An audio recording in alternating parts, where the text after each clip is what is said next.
Sekarang Pak, kalau dari sudut hukum, dari sisi Bapak misalnya gitu, sudah diperlihatkan yang ijazah aslian tadi, apakah itu secara hukum memang sudah tipis peluang bagi mereka tersangka itu untuk menunjukkan ya kalau ininya? bagi saya sih ya kalau memang kita tuh kalau kasus ini pure dari kasus pidana ya Pak ya, itu ya sudah nggak akan mungkin lagi ada ini bukti 700 mau dikonter dengan gimana sih Pak?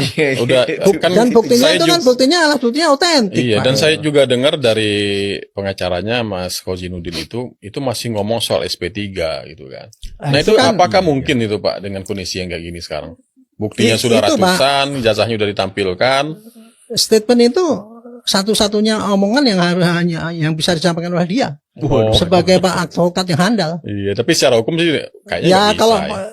Saya tidak bisa menilai, tanya advokat yang lain lah kira-kira suruh menilai dia itu dalam kondisi kayak gitu. Pak Jamin Ginting pun mengatakan ya seperti Pak Sahabat Silalah itu, sahabat yang ngomong ya kemungkinannya berat banget lah, ibarat sepak bola udah 6-0, ada yang ngomong gitu kan. Iya, ada benar. 6-0. Jadi kalau secara teoritis ya sangat kecil kemungkinannya Pak. Urusan FIFA, urusan Rismon, tetapi masa depan bangsa ini yang dipertaruhkan, bukan sekedar Suryo Tiva apa yang mungkin terlalu gaduh di telinga kita ya. Kita tidak terlalu ini, tapi hukum rusak kalau hanya karena itu tanpa ditunjukkan aslinya, dikatakan Anda nyebar berita bohong, Anda tidak pernah melihat aslinya lalu mengatakan ini palsu. Ya yang punya dong yang harus menunjukkan aslinya. Baru dia dikatakan memfitnah, wong dia punya yang asli kok. Dan udah ditunjukkan. Alhamdulillah Pak Jokowi seminggu lalu sudah diwawancara televisi, diwawancara oleh Friska Clarissa. Saya akan tunjukkan di pengadilan. Nah itu bagus. Tunjukkan, nanti dibuktikan secara forensik. Kalau enggak, trio RRT itu ya harus berani masuk penjara. Itu risiko dari setiap perjuangan. Harus dengan gagah, ya saya salah, saya minta maaf tapi tidak minta dibebaskan. Harus begitu dong kalau memang ini. Tapi harus dibuktikan gitu, aslinya. Kalau hukum mau bagus harus mulai dari sini nih. Kita jujur kepada semuanya. Roy Suryo, RRT dan yang lain itu harus jujur, siap. Saya ini berbohong dan sebagainya. Tapi juga jaksa dan hakim harus. Ini kan masalah sepele sih, tidak ada uangnya. Gitu lah, bukan korupsi. Jadi mari kita tegakkan hukum dengan benar kalau ingin negara ini menjadi negara hukum. Saya tetap pada posisi menganggap peran UGM sudah cukup. UGM sudah menyatakan UGM sudah mengeluarkan ijazah Jokowi dan saya nyatakan itu benar. Titik. Enggak, ini kan soal bangunan politik dan ketatanegaraan antara Prabowo dan rezim sebelumnya. Apakah dia bisa pisah melalui kasus ini? Dan kalau kasus ini kemudian kita bisa buktikan ijazah palsu dan rakyat diyakinkan, saya khawatir jangan-jangan ya, ini tidak provokasi ya. Tidak provokasi. Saya mengkhawatirkan jangan-jangan kemudian muncul penjarahan-penjarahan, jadi jangan-jangan. Anda bisa bayangkan kan, tiba-tiba ada kemarahan rakyat, tiba-tiba Medan digeruduk, kemudian kantor sebuah partai yang ada gajahnya digeruduk misalnya. Partai apa itu ya? Nggak tahu. Oke. Kemudian Solo digeruduk karena rakyat merasa bahwa selama ini mereka ditipu. Nah, itu yang saya kira yang mereka takutkan. Maka tidak hanya soal ijazahnya yang kemudian terbukti, maka rezim ini akan hancur. Dan menurut saya multiplier efeknya adalah pada reformasi formasi terhadap aliansi-aliansi politik yang ada, termasuk juga saya kira kabinet-kabinet akan diubah total. Jangan-jangan ada perubahan fundamental yang kemudian apa yang ada format hari ini akan berubah drastis. Saya kira itu yang ingin saya sampaikan. Lihat langsung saksi ahlinya. Mbak, kan ada mekanisme, ada hukum acara. Mereka kan ingin menderabas semua nih. Kita nggak bisa melayani hasrat mereka, Mbak. Nggak bisa. Yang benar adalah, beliau masuk ke dalam, Pak Rismon masuk ke dalam materi.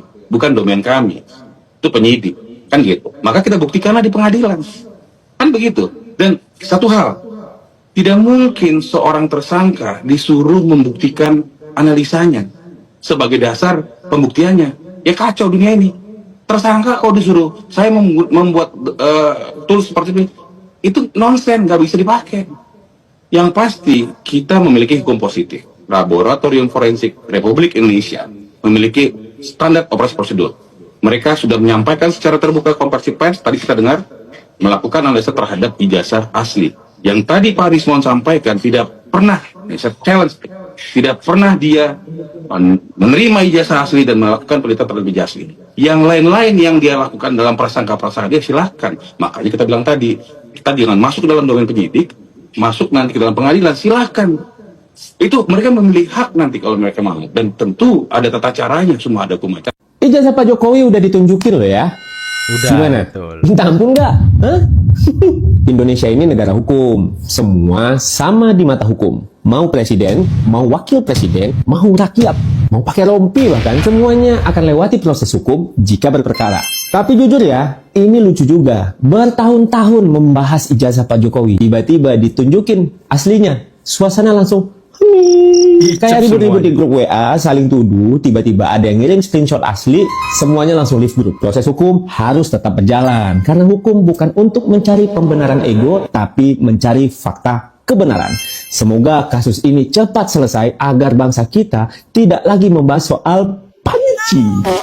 Maksudnya membahas soal ijazah Pak Jokowi. Karena kalau semua bukti sudah keluar, tapi masih nggak percaya, itu bukan lagi kritis namanya. Itu namanya hasil gelar perkara khusus, yang mana apa yang diteriakin mereka dari kemarin, tunjukin dong, tunjukin. Nah udah ditunjukin masih aja, ada aja terus. Artinya memang mereka ini, kalau seorang praktisi hukum, sahabat saya Diolipa Yumara mengatakan, dasarnya memang sudah kebencian, mau dilihatin kayak apa aja tetap mereka nggak akan percaya. Psikologinya begitu. Kita aja yang bodoh mau dengerin mereka kan begitu. Gimana, Man? Sebenarnya ini kan nggak mengherankan juga. Sejak awal kan kita sudah sampaikan, kalaupun ini ditunjukkan, itu pasti tidak menyelesaikan masalah. Pasti akan dibangun narasi-narasi yang lain, yang juga tetap mendiskreditkan Pak Jokowi.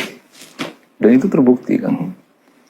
Setelah ditunjukkan, ya mereka juga akhirnya merasa bahwa sudah ya semakin yakin. Kalaupun misalnya perdebatan ada embos atau enggak, itu ada embos pun nggak diakui segala macam. Sampai ketika kemarin ya, saya baru saja ketemu Pak Jokowi di Solo gitu. Sempat juga disinggung sedikit. Terus Pak Jokowi sampaikan gitu, nah kan udah dikasih tahu juga kan pasti begitu katanya. Makanya pilihan saya itu kenapa di peradilan, karena punya keterikatan secara hukum, betul. Kalau kemarin itu ditunjukkan semua masih ayel, bahwa awalnya mereka selalu ngotot, tunjukkan saja, perlihatkan gitu. Terus suruh selalu sampaikan begini ya, emang ada ijazahnya di Polda, kan gitu ya, emang punya, gitu loh. Buktinya sampai sekarang kita nggak lihat. Pada titik tertentu dikasih tahu, ini ada ijazahnya, lebih mendekat, lihat ini ijazah Pak Jokowi. Dibangun lagi narasi yang mendiskreditkan. Jadi sebenarnya nggak juga sesuatu yang mengejutkan dengan sikap mereka. Saya setuju bahwa memang dasarnya kebencian, ya apapun itu juga pasti dia tidak akan bisa menerima fakta-fakta yang itu bisa mengurangi rasa bencinya. Justru dia ingin terus memupuk kebencian itu, yang mungkin juga ini sudah menjadi bagian dari orkestrasi kepentingan politik kekuasaan. Kemudian diguntinglah satu map yang maju di situ di pihak kami, yaitu Pak Al-Katiri. Ibu Eli diundang terus podcastnya. Waduh. Terus di pihak sana siapa yang maju, saya nggak ingat. Kemudian setelah itu selesai digunting, semua pada melihat, Kurnia sudah maju, semua udah pada maju. Saya maju, saya geser bang, saya bilang sama Bang Al-Katiri. Saya maju, saya lihat ujung itu ada plastik. Dia seperti map begitu ya. Di sebelah sini ijazah SMA-nya, di sebelah sini ijazah sarjana S1-nya ya. Waktu digunting itu saya deg-deg itu. Kan rame nih di luar. Ya enggak, nih apa nih, gimana nih. Deg-deg saya. Terus ya Allah, saya cuma ngomong gitu doang. Kenapa? Yang kita yang berdebat sekian tahun itu kan nggak ada sosoknya. Sekarang mau kita lihat nih. Dan Ibu orang yang sangat beruntung ya, dari ratusan juta orang yang mau lihat. Terus begitu dibuka, digunting, orang udah rame-rame. Sebenarnya nggak boleh dilihat, nggak boleh dirabanya dilihat. Tapi kami yang klaster 1 pada umumnya megang. Siapa aja di klaster 1 tuh? Ibu dari pihak Bang Egy, Ibu, Bang Alkatiri. Iya. Terus Isbullah anaknya Bang Egy. Iya. Kemudian Ibu Kurnia. Dari Bang Egy ini ya? Enggak. Yang tersangkanya Ibu Kurnia. Oh iya, Ibu Kurnia. Rustam tersangkanya. Kemudian DHL. Rizal, DHL. Rizal Fadila. Kemudian juga ada si itu, siapa namanya? Si Aka itu, apa namanya? Kozinudin itu. Oh, Kozinudin ada? Ada. Ikut megang juga dia? Ikut lihat. Pokoknya dia Abdul ikut lihat, Ghafur. kalau megang saya nggak tahu. Yang penting banyak yang megang, hampir semua yang megang. Dia mau tutup, saya tahan dengan ujung jari saya. Itu ada robek kan? Saya tusuk dengan ujung jari saya pegang. Ada apa namanya? Embos. Ada embosnya. Ada embos. Watermark. Ada watermarknya. Lintasan stempel. Ada. Jadi saya melihat, saya merinding, terharu. Kemudian dipegang tangan saya oleh Ibu Kurnia. Bu Eli, kita bersyukur kita bisa lihat dari sekian juta orang. Katanya, iya ya Bu Kurnia, katanya kan. Nah, beruntung kita bisa melihat. Kita melihat asli dari fotokopi yang selama ini beredar, yang menjadi